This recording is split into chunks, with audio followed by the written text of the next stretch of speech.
रात के 12 बजे सड़क पर स्ट्रीट लैंप की सफेद रोशनी फैली हुई थी। चारों ओर सन्नाटा था। सड़क पर इक्का दुक्का लोग ही दिखाई दे रहे थे। तभी मैंने सड़क के किनारे एक वृद्ध दंपति को लोगों से कुछ सहायता मांगते हुए देखा। वृद्ध के हाथ में एक छोटा सा बैग और दूसरे हाथ में कागज का एक टुकड़ा था। उनके सामने मैंने बाइक रोककर पूछा, क्या बात है बाबा? उन्होंने तमिल में कुछ कहते हुए कागज का एक टुकड़ा हमें दिखाया।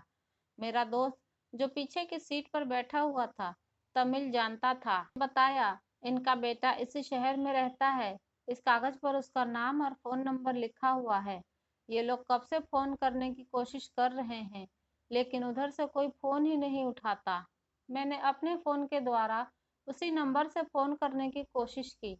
शायद नया नंबर देखकर उधर से किसी ने पूछा, क्या बात है? मैंने कहा, भाई, तुम्हारे माता पिता शाम से ही परेशान हैं। ये लोग तुमसे मिलने के लिए अपने गांव से आए हैं। उसने झल्लाते हुए कहा, तो आपको क्या परेशानी है?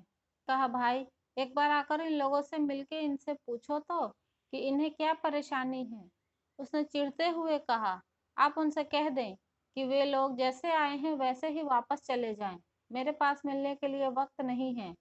अपनी बात कहकर उसने फोन काट दिया। इसके बाद हम लोग फोन लगाते रहे। कुछ देर तो रिंग होता रहा, लेकिन थोड़ी देर बाद उसने अपना फोन ऑफ कर दिया।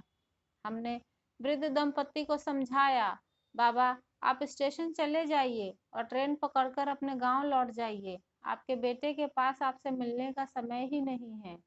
हमारी बातें सुनकर वृद्ध ने उस कागज को अपनी जेब में रख लिया और कहा, बेटा, वह किसी जरूरी काम में फंसा होगा। अपने काम के बोझ से वो बहुत परेशान रहता है। अपना काम निपटाकर वह जरूर आएगा। हम लोग और कुछ देर तक उसका यहाँ इंतजार करेंगे। वे बेटे के इंतजार में सड़क के किनारे एक पेड़ के नीचे जाकर बैठ गए। मैंने देखा कि उनकी आंखों में अब भी एक चमक बाकी थी।